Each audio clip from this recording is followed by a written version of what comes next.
Hello my dear friends, कैसे हैं। उम्मीद करते हैं आप लोग बहुत मस्त होंगे और शानदार तरीके से आप लोग बहुत ही मन लगा के पढ़ाई कर रहे होंगे। तो दोस्तों, आप एक बार फिर से मोस्ट वेलकम है आप सभी का हमारे और अपने यूट्यूब चैनल साइंस मटेरियल में। ठीक है, जैसा कि आप लोग जो 10th क्लास के बोर्ड में पहला चैप्टर की बात करें, 10th क्लास बोर्ड एग्जाम में फर्स्ट लेसन जो होता है हमारा जय प्रक्रम होता है। हालांकि पूरी चैप्टर ही आपका जय प्रक्रम है। ठीक है, पूरा चैप्टर का आपका जय प्रक्रम है। जय प्रक्रम का मतलब समझते हैं ना। इससे पहले हम फर्स्ट लेसन में बता चुके हैं जय प्रक्रम क्या होता है। क्योंकि जय प्रक्रम में आपका समस्त कार्य, जितने भी आपके शरीर में संचालित कार्य होती है, सभी को ही जय प्रक्रम कहते हैं। तो जितने भी आपके चैप्टर आगे भी हैं, जिसमें पाचन करना, श्वसन करना, उत्सर्जन करना, परिवहन करना, जनन करना, सभी जय प्रक्रम के पाठ हैं। ठीक है, तो जय प्रक्रम आप पहला लेसन नहीं, आपको पूरी किताब का ही नेम है आपका जय प्रक्रम। ठीक है, लेकिन जय प्रकरण में भी हम लोग पहला टॉपिक क्या पढ़ रहे हैं, उसका जो भाग पहला पढ़ रहे हैं, पोषण पढ़ रहे हैं, न्यूट्रिशन पढ़ रहे हैं। पोषण क्योंकि पहला आधार आपका है, हर एक जीव के लिए जिंदा रहना है या जीवित रहना है, पोषण जरूरी तो है ही। तो इसी पोषण में हम लोग देख चुके थे कि पौधे कैसे पोषण करते हैं या पोषण की क्या क्या विधियां होती हैं, कौन से जीव स्वपोषण करते हैं, कौन से जीव मृतजीवी होते हैं, कौन सा जीव विषमपोषी होते हैं, सबका परिचय हम लोग कर चुके हैं। तो इसी के दौर को आगे बढ़ाते हुए हम लोग इस पे टॉपिक पे पहुंचे हैं कि इसमें हम लोग जंतुओं में पोषण देखने वाले हैं। किसमें देखने वाले? जंतुओं में पोषण। इससे जस्ट पिछले लेक्चर में हम लोग किसके बारे में बात किए थे? पौधे में पोषण की बात की थी। याद है आप लोग को? क्या बात किए थे? पौधों में पोषण, जिसमें हम लोग प्रकाश संश्लेषण के बारे में अध्ययन किए थे। प्रकाश संश्लेषण क्या होता है? ठीक है, इसके बाद हम लोग देखे थे कि प्रकाश संश्लेषण के लिए क्या क्या जरूरी घटक है, और फिर उन घटकों को हम लोग प्रूव भी किए थे, साबित भी किए थे कि भाई प्रकाश संश्लेषण के लिए चारों घटक बहुत ही अनिवार्य है। अगर कोई एक घटक नहीं होता है तो प्रकाश संश्लेषण नहीं होती है। उसके बाद हम लोग अपना जो टॉपिक अगला आने वाला है वो हमारा जंतु पोषण रहने वाला है। ठीक है, क्योंकि जंतु में पोषण, जंतु पोषण के बाद आपका इंपॉर्टेंट एक आता है अमीबा में पोषण। ठीक है, अमीबा परमेश्वर क्योंकि एक कोशिकीय जीव है, इनका पोषण का तरीका कुछ अलग ही होगा, और अमीबा का पोषण का तरीका कुछ अलग तरीके से होता है, इसलिए इनको हम लोग अलग से पढ़ेंगे कि अमीबा का पोषण कैसे होता है। उसके बाद हम लोग आएंगे आपका प्राणियों में जो पोषण होता है, जैसे कि मनुष्य के पाचन तंत्र की बात करेंगे कि मनुष्य के पाचन तंत्र कैसा होता है, क्योंकि पाचन तंत्र में उनका पोषण आएगा, किस तरह से भोजन का ग्रहण करते हैं, क्या करते हैं। ओके, जैसे कि एक नोट्स आप लोग देख सकते हो, आपका पहला टॉपिक है उपापचय। जब पोषण समझना है, जंतुओं पोषण समझना है, तो उपापचय भी समझना ही पड़ेगा, क्योंकि पोषण के दौरान क्या होता है आपको मेटाबॉलिज्म देखने को मिलता है, मतलब उपापचय देखने को मिलता है। क्योंकि कोई भी चीज हम लोग खाते हैं तो वो खाकर क्या होता है भाई, पाचित होता है। पाचन कब होगा? जब वो टूटेगा, है ना। पुराने चीज टूटेगा, नया चीज जुटेगा। तो टूटना जुटना, उस चीज का टूटना और नया चीज का बनना। जैसे कि आप लोग देखे होंगे प्रकाश संश्लेषण प्रक्रिया में क्या हो रहा था, तो यहाँ पे देख 6CO2 प्लस 12H2O से हम लोग क्या बना लिए थे, C6H12O6। यहाँ पे क्या हो रहा है, यहाँ पे हम लोग देख रहे हैं कि इसका कुछ बॉन्ड टूट रहा होगा, इसका बॉन्ड टूट रहा होगा, ये दोनों टूट के इसका निर्माण करेंगे, किए होंगे ना। तो इनका टूटना टूटना और फिर नया जुटना, टूटना जुटना ही आपका क्या होता है, उपापचय होता है। ठीक है, तो हमारा पाचन भी जो होता है उपापचय क्रिया के दौरान ही होता है। उपापचय क्या समझ में आता है आपको? उपापचय क्रिया देखिए क्या हुआ, सजीवों में शरीर में संपन्न होने वाली सभी रासायनिक प्रक्रिया को क्या कहते हैं? उपापचय कहते हैं। सांस लेना भी हमारा उपापचय है, पोषण को ग्रहण करना भी उपापचय है। ठीक है, परिवहन करना भी उपापचय है। जो भी हमारे शरीर में रासायनिक क्रिया, रासायनिक का मतलब होता है रसायन के द्वारा होने वाली, ठीक है, रसायन के द्वारा श्वसन जो हम लोग लेते हैं ना, तो क्या होता है कि ऑक्सीजन से हीमोग्लोबिन जुड़ती है, तो ऑक्सी हीमोग्लोबिन हो गया। ठीक है, कभी वो जाकर कोशिका में जब छोड़ती है, वहाँ पे उसको कनेक्शन टूटता है, तो वहाँ पे तो उसी प्रकार से हम लोग क्या देखते हैं, जुड़ता भी है, टूटता भी, यानी कहीं ना कहीं रासायनिक प्रक्रिया होती है। ठीक है, तो हमारे शरीर में क्या होता है, संपन्न होने वाली सभी जो भी रासायनिक क्रिया जो हमारे शरीर में होती है, सभी रासायनिक प्रक्रिया को क्या कहते हैं, रासायनिक प्रक्रिया को हम लोग उपापचय कहते हैं। ठीक है, उपापचय कितने प्रकार के होते हैं? मुख्यतः 2 प्रकार के होते हैं। आप लोग देख पा रहे हो कितने प्रकार होते हैं, 2 प्रकार के। पहला लिखा हुआ उपापचय और एक है अपचय। ठीक है, उपापचय और क्या है आपका अपचय।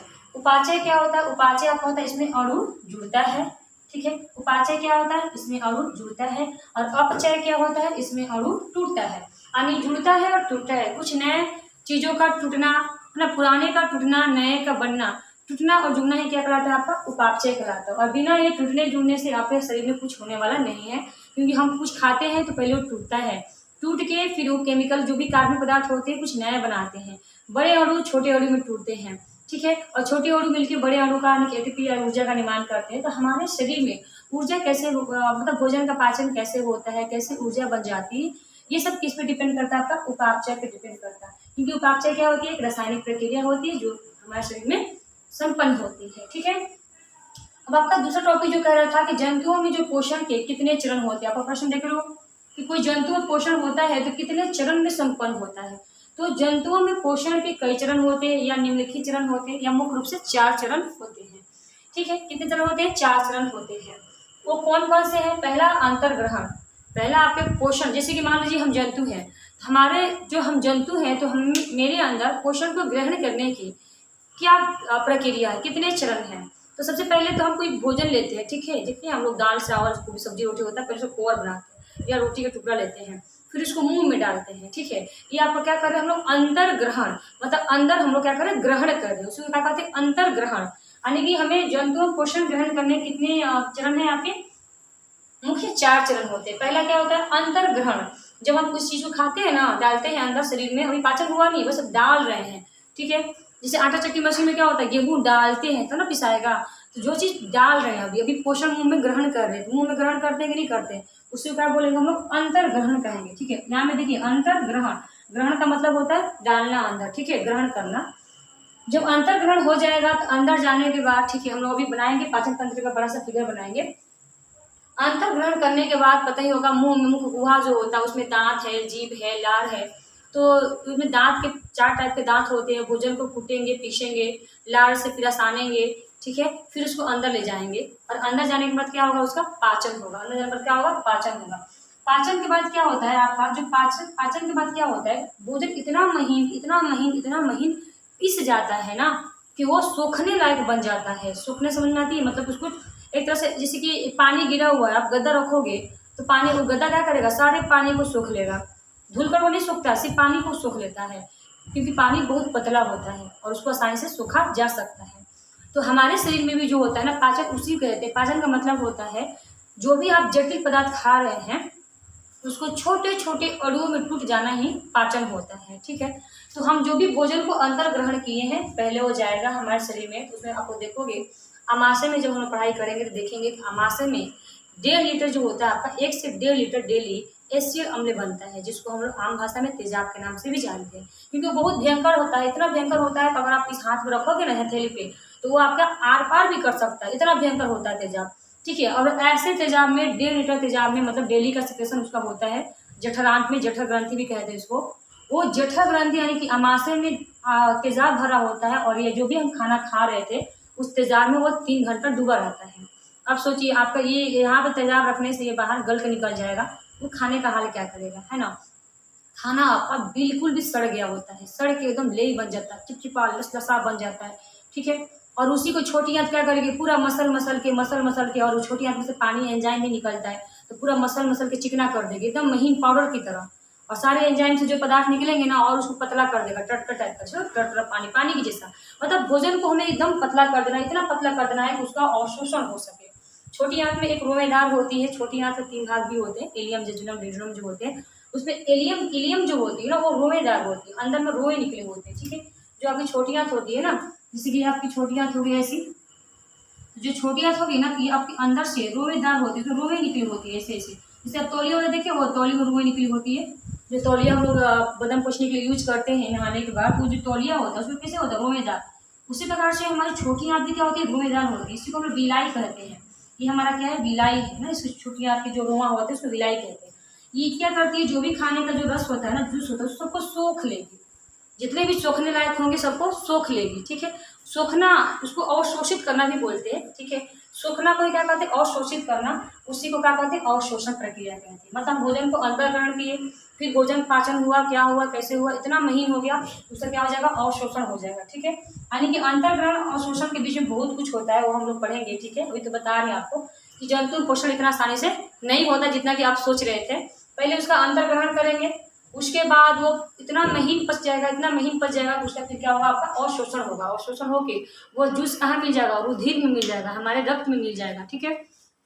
और वो रक्त में जब मिल जाएगा ना, तो रक्त के माध्यम से हमारे प्रत्येक कोशिका तक पहुंचेगा और कोशिका में क्या बनेगा, एटीपी बनेगा।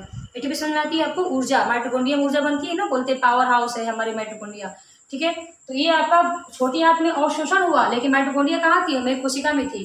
तो छोटी आंत में अवशोषण होता है और जूस बनने के बाद उस जूस को ब्लड क्या करता है, पूरी कोशिकाओं में पहुंचा देता है, जहाँ जहाँ आपकी कोशिकाएं हैं, क्योंकि उसी कोशिका में माइटोकॉन्ड्रिया बैठा होता है। और माइटोकॉन्ड्रिया में क्या बनता है, एटीपी, इसी को ऊर्जा कहते हैं।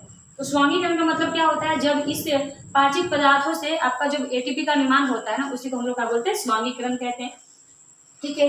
बहिष्करण क्या होता है, जो अपच पदार्थ था, जो अपशिष्ट पदार्थ था, जब जूस आप जूस बनाए थे, जैसे कि आप लोग देखे होंगे जो मौसमी के जूस बनाता है, जो पीने लायक पतला होता है वो आपका वो गिलास के अंदर, और जो उसका कचरा होता है, जो मोटा मोटा, जो कि वो गलित ना हो सके, पचित ना हो सके, उसको कचरा बोलते हैं, मल बोलते हैं। उसी प्रकार से हमारे शरीर में जूस तो बनता है, साथ में कुछ ऐसे अपशिष्ट पदार्थ होते हैं जो कि एकदम महीन पाचित नहीं हो पाते हैं, वो शोषित नहीं हो पाते, सूखने के बाद कुछ अपशिष्ट कचरा बच जाते हैं, जो कि उसकी छोटी आंत में नहीं जा पाते हैं, उसको हम मल कहते हैं। बहिष्करण का मतलब होता है मल का त्याग करना, यानी कि शरीर से बाहर निकालना, उसको क्या बोलते हैं, बहिष्करण। तो पोषण आपके जो होते हैं जंतुओं में 4 चरणों में संपन्न होते हैं। क्या क्या पहले याद रहेगा आपका, पहले क्या करते हैं, पहले क्या करते हैं, अंतर्ग्रहण, बिल्कुल सही, हम पहले क्या करते हैं, अंतर्ग्रहण करते हैं, ठीक है। फिर उसके बाद क्या होता है, भोजन जब बहुत ज्यादा पतला हो जाता है तो उसको हाँ अवशोषण किया जाता है। अवशोषण करने के बाद वो पूरे ब्लड में चला जाएगा, कोशिका के माध्यम, कोशिका तक पहुंचेगा। तो कोशिका में क्या होगा, उसका स्वांगीकरण, एटीपी बनेगा ना, तो कोशिका में क्या होगा, उसका स्वांगीकरण। और जो कचरा बच गया था, जो भी अपशिष्ट पदार्थ था, उसे क्या करेंगे हम लोग, बहिष्करण, ठीक है। याद रहेगा ना, अंतर्ग्रहण, अवशोषण, स्वांगीकरण, बहिष्करण, ठीक है। अंतर्ग्रहण, अवशोषण, स्वांगीकरण, बहिष्करण, ये 4 चरण हैं आपके पोषण के। तो जंतुओं में आपके ये चरण थे, जबकि पेड़ पौधे में आपके कोई चरण नहीं थे। उनमें क्या था, CO2 लिए वायुमंडल से, जड़ से ले लिए जल, क्लोरोफिल सूर्य प्रकाश से बन गया भोजन, ठीक है, ऐसा कुछ था। ये हमारा टॉपिक खत्म हो रहा है, खत्म नहीं हो रहा, बल्कि हम इसका भी नोट तैयार कर देना है आपका, अंतर्ग्रहण, अवशोषण, स्वांगीकरण और बहिष्करण का भी, ठीक है। तो आप लोग इसको नोट कर लीजिए या स्क्रीनशॉट ले लीजिए, अगले में हम लोग इसका नोट बना देंगे, ओके। देखिएगा, जो हमने बोला वही आपका नोट्स तैयार हो गया, आप इसका आराम से स्क्रीनशॉट लेके लिख सकते हो, ठीक है। वही चीज़ है, आप समझ चुके हैं। अंतःकरण क्या है, रीड कर लीजिए। अंतःकरण का मतलब होता है कि भोज्य पदार्थों को ग्रहण किया जाता है। अंतःकरण में क्या होता है, इस चरण में भोज्य पदार्थों को ग्रहण किया जाता है और उसका क्या होता है, पाचन होता है। पाचन का मतलब छोटे छोटे अणुओं को तोड़ना, अलग से भी लिख दिए। पाचन क्या होता है, अगर मान लीजिए पाचन होता है, पाचन मतलब पाचन क्या है आखिर, पाचन क्या है आपका, जटिल भोज्य पदार्थ ना, भोज्य पदार्थ जो भी आप खा रहे हैं, रोटी खा रहे हैं, तो रोटी को दांत बेशक आपका पीस दिया होगा, लेकिन उस रोटी में माल्टोज था, स्टार्च था, जो कि भारी जटिल अणु होता है। ग्लूकोज का एक बहुत बड़ा संग्रह होता है, समूह होता है, तो जटिल अणु हुआ कि नहीं हुआ ना। अब उस सारे ग्लूकोज को छोटे छोटे छोटे छोटे पार्ट में अगर तोड़ देंगे तो सरल अणु बन जाएगा, ताकि उसका अवशोषण हो सके, ठीक है ना। इसी को पाचन कहते हैं। जटिल भोज्य पदार्थों को छोटे छोटे कार्बनिक अणुओं में अपघटित होना ही क्या कहलाता है, पाचन कहलाता है। जैसे मान लीजिए ये आपका स्टार्च है, जो होता है ना स्टार्च में क्या होता है आपका, बहुत सारे ग्लूकोज होते हैं, क्या होते हैं, बहुत सारे अनेकों ग्लूकोज होते हैं। अगर ये अलग अलग हो गया ना, अलग अलग सारे ग्लूकोज हो गया, अलग अलग सारे ग्लूकोज हो गया, अलग अलग सारे ग्लूकोज हो गया, मतलब समझिए कि ये सब क्या हो गया, स्टार्च का पाचन हो गया। स्टार्च कहाँ से मिलता है भाई, पेड़ पौधे का भोजन है स्टार्च, पेड़ पौधे का भोजन है। तो हम लोग क्या खाते हैं, पेड़ पौधे के ही ना आधार पर जी रहे हैं, उसकी अनाज खाते हैं, उसका बीज खाते हैं, किसी का फल खाते हैं, उसकी पत्तियां खाते हैं, जैसे पालक हो गया। अब पालक क्या है, पत्ती है, वो भोजन बना रही होगी, स्टार्च बनाई होगी, तो हमने पूरी की पूरी पालक ही खा लिए, तो सारा स्टार्च कहाँ गया, हमारे अंदर चला गया। और उस बड़ा सा स्टार्च को पाचन के द्वारा क्या कर देंगे, छोटे छोटे कार्बनिक अणुओं में, कार्बनिक मतलब कार्बन वाले अणु होते हैं, जैसे ग्लूकोज हो गया तो कार्बन है ना, तो कार्बनिक का मतलब कार्बन वाले अणु ही होते हैं, ठीक है। अणुओं में अपघटित होना यानी टूटना, अपघटित होना मतलब टूटना, जैसे टूट गया ना, देखिए स्टार्च का था बहुत सारा उसमें ग्लूकोज था, हमने कहा कि सारे ग्लूकोज अलग अलग तोड़ दिए, मतलब क्या हो गया, उसका पाचन हो गया, ठीक है।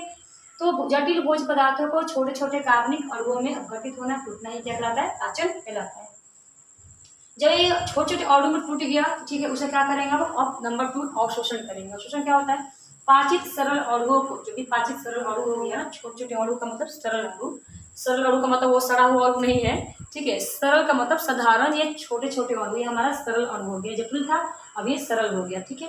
तो सरल अणुओं को, ये क्या है हमारा सरल अणु मतलब साधारण अणु, सरल अणुओं को छोटी आंत की दीवार, बताया है ना, छोटी आंत की दीवार में एक रोआ होता है, बिलाई जिसे कहते हैं, क्या लिखा हुआ, बिलाई लिखा हुआ, बिलाई, सुना रहा हंसना नहीं, बिलाई, बिलाई ही कहते हैं इसको, इंग्लिश में ऐसा लिखा होता है बिलाई, ठीक है, विलाई होता है। जो छोटी आंत की रुआ होती है, तो छोटी आंत की दीवार यानी विलाई द्वारा क्या होता है, अवशोषित, पता है ना, अवशोषित यानी सोखना, उसको सोख लेती है। जो भी हमारा बना हुआ है जूस भोजन का जो बना हुआ है छोटी आंत में, सारे रस को चूस जो होता है उसको सोख लेते हैं। अब जो कचरा बनता है उसको मल के रूप में बड़ी आंत में भेज देते हैं, फिर उसका बहिष्करण होता है। तो अवशोषित हो कहाँ आता है, रुधिर। रुधिर समझते हैं, रुधिर यानी कि रक्त को बोलते हैं। छोटी आंत में जो विलाई है ना, विलाई, जो विलाई था ना उसमें नस लगे होते हैं, उसी नस के द्वारा वो ब्लड में पहुंच जाती है। और ब्लड का मुख्य कार्य आपको पता होगा, ब्लड क्या करता है, तो गैसों का परिवहन करता है और भोज्य पदार्थों का भी परिवहन करता है। बिल्कुल सही। वो आपका ना परिवहन, परिवहन का मतलब होता है एक स्थान से दूसरे स्थान तक पहुंचाने का कार्य रक्त ही करता है। तो जो भी आपने भोज्य पदार्थ का जो सरल अणु था, उस छोटी आंत ने क्या किया, इसको शोषण कर लिया विलाई द्वारा और उसको रुधिर में मिला दिया। कहाँ मिला दिया, रुधिर में मिल जाता है, जिसे कि अवशोषण कहा जाता है। ठीक है, उसको शोषण कर लेगा छोटी आंत और कहाँ भेज देगा, रुधिर में भेज देगा। ठीक है, अब क्या होगा, वहां पे स्वामीकरण होगा। ठीक है, अब इस चरण में क्या होता है, जो रुधिर था ना उसको ले गया कहाँ, कोशिका के पास ले गया और वहां पर होगा आपका कोशिकीय पाचन। कोशिका के पास ले गया, क्या होगा वहां पे, कोशिकीय पाचन होगा और क्या बनेगा हमारा, हमारा क्या बनेगा, एटीपी बनेगा, यानी कि ऊर्जा बनेगा और जीव द्रव बनेगा। ठीक है, कोशिका द्रव था ना उसमें जीव द्रव बनते हैं, कुछ एंजाइम बनते हैं, कुछ विटामिन बनते हैं, ऐसा जो भी बनना होगा बनेगा और आपका एटीपी बनेगा। उसी का कहते हैं स्वामीकरण कहते हैं। अब जो भी कचरा बच गया उसको बहिष्करण करना भी जरूरी है, वैसे शरीर में रखना जरूरी नहीं है उसको। हमारा पता चला अपेंडिक्स का शिकायत हो जाएगा। अपेंडिक्स का मतलब, अपेंडिक्स कैसे बनता है, जो भी अपशिष्ट पदार्थ होते हैं ना और शरीर में रह जाते हैं तो वो भी दर्द करना बताएंगे आपको, जब भी हम लोग अपने आहार में पढ़ेंगे ना, आपको अपेंडिक्स बताएंगे कैसे होता है। तो इस विधि से अपचयित या अपशिष्ट, जो अपचयित का मतलब जो पचा नहीं ना उसको अपशिष्ट, अपचित बोल रहे हैं, अपचित, अपचित अपशिष्ट, अपचित अपशिष्ट पदार्थों को मल के रूप में शरीर से क्या करते हैं, निष्कासित कर दिया जाता है। बाहर निष्कासित का निकालना होता है। देखिए वो कभी लिखा होगा निकास द्वार, प्रवेश द्वार, निकास द्वार। प्रवेश का मतलब अंदर जाना, निकास का मतलब बाहर निकलना। तो निकास यानी कि निष्कासित कर दिया जाता है, उससे क्या कहते हैं, बहिष्करण करते हैं। ये हमारे क्या थे, जंतुओं में पोषण के चरण थे। 4 चरण होते हैं। पहले भोजन को अंतर्ग्रहण करते हैं, फिर उसका पाचन जब हो जाता है तो अवशोषण करते हैं और रुधिर में ले जाते हैं। फिर रुधिर क्या करता है, कोशिका में ले जाता है, वहां पे होता है कोशिकीय पाचन और ऊर्जा बनेगा, जीवद्रव बनेगा, उसको कहते हैं स्वांगीकरण। उसके बाद स्वांगीकरण तो हो गया, हमारा ऊर्जा बन गया, लेकिन जो कचरा बच गया उसका क्या करना, तो जो कचरा बच गया उसे कर देंगे हम लोग बहिष्करण। तो 4 स्टेप होते हैं हमारे पोषण के, जो कि डेली घटते हैं हमारे साथ। चलिए अब आते हैं हम लोग अमीबा में पोषण की क्या विधियां है। एक प्रश्न आपके 5 नंबर में आता है, वो भी फिगर के साथ, तो आपको ध्यान से देखेंगे। ठीक है, कि अमीबा में पोषण कैसे होता है, पहले हम समझा देते हैं, उसके बाद आपका ऐसे ही नोट्स तैयार कर देंगे। ओके, आप स्क्रीन शॉट करके लिखा करो उसका। ठीक है, स्क्रीन शॉट लेकर लिखा करो। तो हम क्या कर रहे हैं, अभी अमीबा में पढ़ेंगे और उसके बाद हम आपका नोट्स तैयार कर देंगे, ऐसे ही लिख देंगे। ओके, अमीबा में पोषण, किसमें पोषण, अमीबा भी आपका जीव है, पता है ना, एक कोशिकीय जीव है अमीबा। अमीबा में पोषण, अमीबा में पोषण। देखिए सबसे पहले क्वेश्चन आपका ऑब्जेक्टिव में भी आता है, अमीबा पोषण किसके द्वारा होता है, आपका उत्पादों के द्वारा होता है। अमीबा की आकृति जो होती है अनियमित होती है। कैसी होती है आकृति, अनियमित होती है। अमीबा की आकृति कैसी होती है बताइए, अनियमित होती है। ठीक है, लीजिए कोई कुछ भी बना दीजिए, ये हमारा अमीबा हो गया, जैसे मन तैसे बनाइए, अमीबा हो गया, आपके ऊपर डिपेंड करता है ना, गलत नहीं होगा, जैसे मन तैसे घसीट दीजिए। देखिए ये भी अमीबा हो गया, ये भी अमीबा हो गया, ये भी अमीबा हो गया, मतलब जैसी आकृति देना आप दे सको, सबके सब क्या है, अमीबा ही है। ठीक है, अमीबा हम बना रहे, उसमें कुछ ऐसा ऐसा भी होता है। चलिए ये हमारा हो गया अमीबा, इसमें होता है केंद्रक। ठीक है, ये हो गया हमारा अमीबा। इसमें एक होता है रसधानी होता है, इसे क्या बोलते हैं, रसधानी कहते हैं। ये हमारा क्या है, रसधानी। रसधानी के अंदर क्या निकलते हैं, एंजाइम निकलते हैं। क्या निकलते हैं आपके, एंजाइम निकलते हैं। ट्रिप्सिन निकलता है, एंजाइम होता है, ट्रिप्सिन होता है, जाइमेज होता है, ऐसा एंजाइम होता है इसके अंदर। ठीक है, ट्रिप्सिन, ट्रिप्सिन और जाइमेज होते हैं। रसधानी के अंदर क्या होते हैं आपके, इसके अंदर एंजाइम होते हैं, ट्रिप्सिन और जाइमेज नाम का एंजाइम होती है। एक केंद्रक हो गया, इसको बोलते हैं कुटपाद। ये दिख रहा है, ये दोनों, ये सब क्या है, कुटपाद। ठीक है, कुटपाद, ये आपका कुछ नाम याद करना पड़ेगा, ये क्या है, इसके कुटपाद है। ठीक है, अमीबा में अगर पोषण होता है तो 4 स्टेप इसमें भी होंगे। सबसे पहला, ये भोजन का क्या करेगा, अंतर्ग्रहण करेगा। मान लीजिए कोई भोज्य पदार्थ है, ये आपके इसके अपने अंदर लेगा। ठीक है, दूसरा क्या करता है उसका, भाई जो पच जाएगा उसको अवशोषण करेगा, सही बात है। तीसरा क्या करेगा, स्वांगीकरण। चौथा बहिष्करण। तो इसमें भी सब चरण होते हैं। सबसे पहला क्या होता है, अमीबा, जैसे मान लीजिए ये आपका जो आपका स्टेप देखिए, अमीबा था ना, अगला स्टेप में क्या किया कि अमीबा को एक दिख गया भोजन, अमीबा को क्या दिख गया, भोजन दिख गया। यहाँ उसका अमीबा क्या है, भोज्य पदार्थ। तो अमीबा का जो भोजन होता है वो क्या क्या हो सकता है, देखिए कवक हो सकता है, शैवाल हो सकता है, ठीक है, डायटम कहलाते हैं, डायटम, डायटम हो सकता है, ठीक है, ये सब अमीबा के भोजन होते हैं। ठीक है, जीवाणु भी हो सकता है, जीवाणु को भी खा सकता होगा, जीवाणु, विषाणु, ठीक है, ऐसे ये अमीबा के क्या थे, आकृति कैसी बना सकते हैं, ठीक है, ये हमारे राजधानी है। ऐसे अमीबा को दिख गया क्या, भोजन दिख गया, अमीबा को क्या दिख गया भाई, भोजन दिख गया। अमीबा को ये देखिए ब्लैक कलर का दिख, भोजन दिख गया। और इसका भोजन क्या क्या हो सकता है बताइए, इसका भोजन हो सकता है कवक, शैवाल, डायटम, जीवाणु, ये सब इसके भोजन होते हैं। तो पता है इसकी आकृति तो अनियमित होती है, लबलब टाइप का होता है, जैसे मन तैसे रबड़ होते हैं, रबड़ के बने होते हैं, जिससे मन तैसे आकार बन जाते हैं, ऐसा होता है। तो अब अमीबा को दिख गया भोजन, अब ये भोजन पकड़ने के लिए आपके थाली में रखा हुआ भोजन, तो आप चुपचाप बैठ के देखोगे तो आपके मुंह में चला जाएगा नहीं ना। आप उस भोजन को भाई क्या करोगे, उठाओगे और अपने मुंह तक ले आओगे और मुंह खोलोगे तब डालोगे। आपने कुछ कुछ तो आपने भोजन ऐसे तो नहीं चला गया ना, आपने क्या किया, हाथ के सहारे उसको मुंह तक ले गया। तो अमीबा का हाथ तो है नहीं, जो है इसका ये हाथ क्या है, फुटपादी है ना। तो ये क्या करता है, जैसे ही भोजन देखता है अपने हाथ को फैलाने लगता है, मतलब फुटपादों को भोजन की तरफ ले जाने लगता है, यानी कि इसको अपना शरीर को ऐसे आकार देने लगता है कि मेरे भोजन अपने आप अंदर चला जाए। ठीक है, भोजन क्या हो, अपने आप अंदर चला जाए, फुटपादों को घेरने लगता है। ये क्या करेगा, ऐसे घेरने लगेगा, फुटपादों को घेरने लगेगा। देखिए ऐसे भोजन कहाँ आ गया, अंदर आ रहा है ना, ये अपना शरीर क्या करने लगा, घेरने लगा। ये आपका देखिए भोजन कहाँ आ गया, आपका भोजन यहाँ आ गया ना, ये राजधानी था इसका, भोजन कहाँ आ गया, यहाँ पे आ गया। ठीक है, ये क्या करने लगा आपका, ये क्या करने लगा, ये राजधानी है, ये क्या करने लगा, अपने शरीर को घेरने लगा, है ना, पूरा जहाँ भोजन यहाँ था, शरीर एक से ऐसा था, लेकिन भोजन को देख के क्या करने लगा, ये घेरने लगा, अपने आप को घेरने लगा, ताकि भोजन अपने आप उसे ढक ले और मेरे अंदर चला जाए।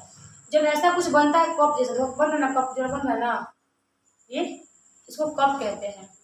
क्या कहते हैं इसको, फुट कप कहते हैं ना, फुट कप के साथ इसको जानते हैं, या कुछ कप कहते हैं, याद नहीं आ रहा, मेरे ख्याल से इसको कप कहते हैं, भोज कप या फुट फुट कप कहते हैं इसका।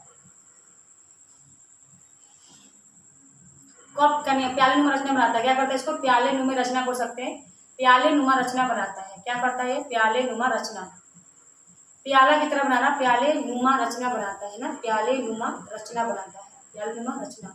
ठीक है, ऐसा बना दिया भोजन को अंदर ग्रहण करने के लिए। उसके बाद ये क्या करेगा, इसके बाद क्या करेगा, भोजन को अपने अंदर समाहित कर लेगा। देखिए अंदर क्या कर लिया, इसको समाहित कर लिया, पूरा घेर के क्या किया, अंदर को समाहित कर लिया। केंद्रक थे, इसके अंदर क्या था, ये रसधानी था, ये रसधानी था, ये रसधानी होता है, एक खाना पचाने वाला मशीन है उसका। ठीक है, इसने क्या किया, भोजन को मान लीजिए आना बताइए, भोजन को ग्रहण कर लिया, भोजन क्या हो गया, अंदर चला गया, इसको बोलेंगे अंतर ग्रहण। ये क्या कर लिया, अब यहाँ पे अंतर ग्रहण कर लिया, अंतर ग्रहण हो गया, भोजन क्या हो गया, अंतर ग्रहण हो गया। अब क्या होगा कि जो भोजन है ना, भोजन ये रसधानी से मिलेगा, रसधानी में क्या है, ट्रिप्सिन जाइमिन नाम के एंजाइम है। ये एंजाइम क्या करेंगे, उसको छोटे छोटे सरल अणुओं में अपघटित कर देंगे, पाचित कर देंगे। पाचन के बाद उसको में भी अवशोषण होगा, अवशोषण होगा, स्वांगीकरण होगा। उसके बाद जो कचरा बच जाएगा भाई, इसमें भी कचरा बचेगा, जब कचरा बच जाएगा ना, तो कचरा बचने के बाद क्या होगा, देखो अब हम बताते हैं आपको अगला स्टेप क्या होगा। अगला स्टेप में आपका ये हुआ, ये केंद्रक था, ये हमारा अमीबा का जो भोजन था, ये हमारा राजधानी से मिल गया। क्या हुआ, राजधानी से मिल गया। जैसे राजधानी से मिलता है ना, ठीक है, इसको बोलेंगे, यहाँ पे पाचन की प्रक्रिया चल रही है, क्या चल रही है, पाचन एवं अवशोषण चल रही है। यहाँ पे क्या हो रही है, पाचन एवं अवशोषण हो रही है। ठीक है, स्टेप बाई स्टेप आप नाम लिखते चलेंगे क्या क्या हो रही है। यहाँ पे आपका अंतर्ग्रहण हुआ भोजन, अब यहाँ पे क्या हो रहा है, पाचन भी हो रहा है, उसका अवशोषण भी हो रहा है। जब आपका पाचन और शोषण हो जाएगा तो अब आप अगला स्टेप में क्या करोगे, बहिष्करण करोगे। क्या कर दोगे आप, बहिष्करण कर दोगे। बहिष्करण का मतलब होता है आप उसको ना बाहर निकालोगे। क्या करोगे, भोजन को बाहर निकालोगे। क्या करोगे, भोजन को बाहर निकालोगे। भोजन को क्या करना है, बाहर निकालना है। ठीक है, जो कचरा था ना, कचरा, इसको बोलेंगे अपशिष्ट। क्या करेंगे, ये अपशिष्ट है,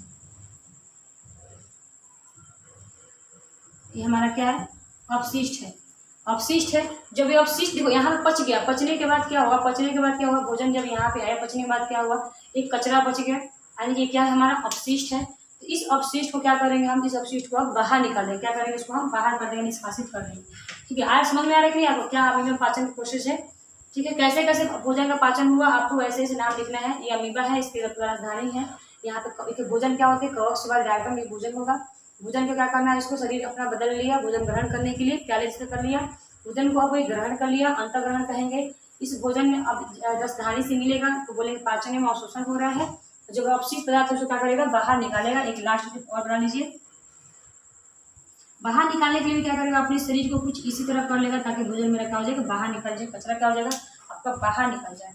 ठीक है, आप देख लो कचरा क्या हो गया उसका, बाहर निकल गया। इसको क्या कहेंगे, बहिष्करण। क्या कहेंगे, इसको बहिष्करण कहेंगे। बहिष्करण हो गया, क्या हो गया इसका, बहिष्करण हो गया। इसे केंद्रक और ये रसधानी, क्या हो गया इसका, बहिष्करण हो गया। ये आपका अपशिष्ट था, क्या था ये, अपशिष्ट। अपशिष्ट का मतलब इसको बाहर निकाल देता है। तो ये आपके होते हैं अमीबा में पोषण। अमीबा में पोषण दिखाई दे रहा है आपको, समझ में आ रहा है। तो ऐसे आपको चरण में फिगर बनाना है, 5 नंबर में आता है। अगर आपको ये प्रोसेस समझ में आ गया तो आप आराम से लिख सकते हो, मुझे पता है कैसे लिखना आपको पता है। ठीक है, तो आप लोग अगर समझ गए होंगे प्रोसेस को तो हम एक बार नोट्स भी बना देते हैं। ठीक है, लेकिन आपको समझ में आया कि नहीं आया फिर बताइए, आया ना। क्या करना है, ये अमीबा था। अमीबा का आकार क्या होता है, अनियमित होता है। ये एक कोशिकीय जीव है, अनियमित आकार का होता है अमीबा। अमीबा कैसा होता है आपका, अनियमित आकार का होता है। ठीक है, ये अमीबा क्या होता है आपका, अनियमित आकार का होता है। इसको जैसे ही भोजन दिख जाता है, भोजन क्या होता है, कवक, शैवाल, डायटम, जीवाणु, ये सब इसके भोजन होते हैं। जैसे ही इसको ये सब दिख जाता है, अपना शरीर का आकार मोड़ लेता है, प्याले की तरह कर लेता है, भोजन को पकड़ने लगता है। भोजन को यहाँ पकड़ लेगा, पकड़ के अंदर कर लेगा। अंदर आने के बाद रसधानी से मिलेगा, रसधानी से जब मिलेगा तो पता है ना इसमें एंजाइम है, ट्रिप्सिन और जाइमिन नाम के इसमें एंजाइम होते हैं। ये क्या करेंगे, भोजन को पाचन कर देंगे और उसको अवशोषित कर लेंगे। जो कचरा बच गया, अपशिष्ट बच गया, उसको भी निकालना है। तो निकालने के लिए वही प्रक्रिया है, जैसे वो पकड़ा था ना वैसे धीरे धीरे शरीर को खोलते चला जाएगा तो कचरा अपने आप नीचे गिर जाए। और कचरा क्या होता है, अंदर बाहर गिर जाता है। इस प्रकार इतने चरण को मिला के हम लोग बोलते हैं अमीबा में क्या होगा, अमीबा में आपका हो गया पोषण।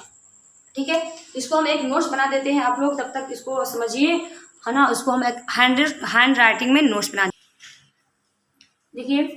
तो ये आप आकृति पहले ही बना सकते हैं और नोट्स के बाद ही बना सकते हैं ये, ठीक है, कोई दिक्कत नहीं है। पहले आप आकृति समझ में जब आ गया तो आपको हिंदी में लिखने में कोई प्रॉब्लम नहीं आएगी। आपको लग रहा है दीदी कितना लंबा लिखवा दी, ऐसे कोई डरने वाली बात नहीं। आपने जो समझा है वही चीज़ है, ठीक है। क्या समझे आपने, आपने ये समझा कि हाँ अमीबा एक कोशिकीय जीव है, बिल्कुल। ये आपका ऑब्जेक्टिव क्वेश्चन का एक आधार बना रहा है, ठीक है।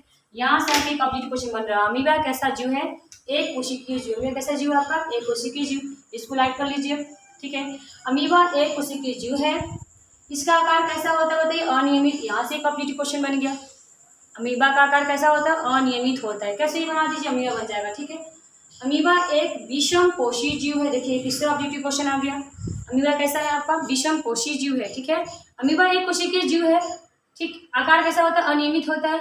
विषम कोशीय जीव का मतलब है ये अपना भोजन स्वयं नहीं बनाता, ठीक है, बल्कि दूसरे जीव को ग्रहण करके बनाता है। विषम कोशीय बोलते हैं, परजीवी है, ठीक है। जो शैवाल, जीवाणु, डायटम इत्यादि को भोज्य पदार्थ के रूप में क्या करता है, ग्रहण करता है। यानी कि इसके भोजन कौन कौन है, शैवाल, जीवाणु, डायटम। अगर प्रश्न ऐसा भी आ सकता है, निम्नलिखित में से कौन सा भोज्य पदार्थ अमीबा के लिए है, अमीबा क्या ग्रहण करता है, तो उसमें से आपका हो सकता है शैवाल, जीवाणु, डायटम, या सभी सभी लगा सकते हैं। तो आपने देखा कि भोजन क्या होता है, ठीक है। अमीबा भोजन को उत्पाद की सहायता से ग्रहण करता है। ये चौथा पांचवा आपका ऑब्जेक्टिव क्वेश्चन हो गया। इसके एक लाइन से आपका ऑब्जेक्टिव क्वेश्चन बन रहा है, ठीक ना। और आपको पता ही वो प्रक्रिया समझ में ही आ गया होगा किस तरह से वो ग्रहण करता था। तो अमीबा क्या करता है, उत्पाद की सहायता से भोजन को क्या करता है, ग्रहण करता है। भोजन कौन है, शैवाल, जीवाणु, डायटम। तो आप देखे थे ना, भोजन ग्रहण करने के लिए क्या करता था अमीबा, अपना आकार को ही बदल ले रहा था और एक कप के समान कर ले रहा था, ठीक है। उत्पाद की सहायता से ग्रहण करता है। अमीबा में क्या पाता है, रसधानी पाता है। अमीबा में क्या पाता है, रसधानी। यहाँ सब्जेक्टिव क्वेश्चन, जिसमें पाचन एंजाइम कौन कौन होते हैं, ट्रिप्सिन होते हैं, जाइमेज होते हैं, सब पाचन एंजाइम होते हैं, पाए जाते हैं, ठीक है। ये एंजाइम क्या करते हैं, तो भोजन को पाचित कर देते हैं। क्या करते हैं, भोजन को पाचित कर देते हैं, ठीक है। अमीबा के रसधानी द्वारा क्या हो जाता है आपका, अवशोषण होता है। अपशिष्ट पदार्थों उत्पादों की सहायता से ही शरीर से बाहर निकाल दिया जाता है। आई होप आपको पूरी तरह से समझ में आ गई होगी और आपने डायग्राम जब बनाया होगा तो और अच्छे से समझ में आई होगी। आकृति लिखना होगा, यहाँ ये लिखना ना भूलिएगा। इस प्रकार से अमीबा में पाचन की प्रक्रिया क्या होती है, संपन्न होती है। तो यहाँ आप नीचे भी लिख सकते हो, आकृति बना सकते हो कि इस प्रकार से अमीबा का मतलब पाचन होता है। आकृति आपको समझ में आई थी ना, बहुत जरूरी है, 5 नंबर में आ जाता है। इसको बहुत बार देखा गया है, बोर्ड एग्जाम में पूछा हुआ है ना। कितनी आसान प्रक्रिया थी। सबसे पहले अमीबा का उत्पाद होते हैं, अनियमित आकार होता है, एक उसी के जीव है, विषम कोशीय जीव है, ठीक है। उत्पाद द्वारा भोजन ग्रहण करता है। भोजन को ग्रहण करने के लिए अपने आकार को प्याले जैसा बना लेता है। कैसे कर लेता है, प्याले जैसा आकार को बना सकता है। ये चीज अगर कुछ छूट गया है तो मेंशन भी कर सकते हैं, ठीक है। यहाँ पे फुटपाथ की सहायता से ग्रहण करता है और वो भोजन के अनुसार अपना आकार बदल के प्याले जैसा कर लेता है। आप यहाँ पे इसको ऐड कर सकते हैं, ठीक है, प्याले जैसा कर लेता है। ऐसा हो गया। उसके बाद भोजन को जब ये अंदर ग्रहण कर लेगा तो यहाँ पर सावधानी होगा, जो उसको पाचन कर देगा। पाचन करने के बाद जो अपशिष्ट होगा उसको अमीबा फुटपाथ को अपना आकार बदल के बाहर निकाल देगा। मतलब इसमें भी अंतर्ग्रहण हुआ, पाचन हुआ, स्वामीकरण हुआ, है ना, और शोषण हुआ और बहिष्करण हुआ। तो ये थे हमारे अमीबा में पोषण। ये टॉपिक बहुत इंपॉर्टेंट है, हम अगले लेक्चर में लेकर आएंगे। मानव में पाचन तंत्र कैसे होता है हम लोग देखेंगे, आकृति बनाएंगे मानव पाचन तंत्र की। आहार नाल से मुख गुदा तक कितनी लंबाई दूरी होती है, मुख गुहा में क्या क्या पाए जाते हैं, लाल ग्रंथियां, दांत, जीभ, सबकी कार्य पढ़ेंगे, एकदम उखाड़ डालेंगे। आप टेंशन ना लीजिए, हम हैं आपके साथ, आपके ये पूरी बायोलॉजी का है आपके साथ, पोषण है आपके साथ। बहुत अच्छा प्रश्न इसमें से आते हैं। आप डायग्राम में भी बहुत अच्छे हो जाओगे, ठीक है। कल हम डायग्राम बनाना सिखा देंगे आपका, तो पाचन तंत्र कैसे बनाया जाता है। बहुत से बच्चे की प्रॉब्लम यही होती है, आकृति बनाना। तो आकृति बनाना बहुत अच्छे सिखा देंगे, आप लोग टेंशन ना लीजिए, ठीक है। बहुत ही अच्छे तरीके से हम आपको डायग्राम बनाना सिखा देंगे कि इस तरह से देखिए डायग्राम बन गया। चलिए बताइए फटाक से किसका आकृति है ये, ठीक है। हम लोग देखेंगे कैसे पाचन तंत्र बनाए जाते हैं, ठीक है। तो ये हम लोग कल पढ़ेंगे। ये तो श्वसन तंत्र बन गया है, तो पाचन तंत्र कल बनाएंगे हम लोग, डायग्राम के साथ समझेंगे। मुख गुहा में क्या क्या होते हैं एकदम अच्छे से निचोड़ डालेंगे। पाचन तंत्र में कोई प्रॉब्लम नहीं होगी आपकी। जैसे अमीबा का पोषण समझ में, वैसे मनुष्य का पाचन भी समझ में आ जाएगा। आई होप आप अच्छे से समझ में आ गया होगा, ठीक है। लाइक कीजिए, आप नया है तो सब्सक्राइब कीजिए और अपने दोस्तों को भी शेयर जरूर कर दीजिएगा, ठीक है। बहुत इंपॉर्टेंट है ये। तो मिलते हैं नेक्स्ट लेक्चर में मानव पाचन तंत्र के साथ। तब तक पढ़ाई करते रहिए। Take care, bye.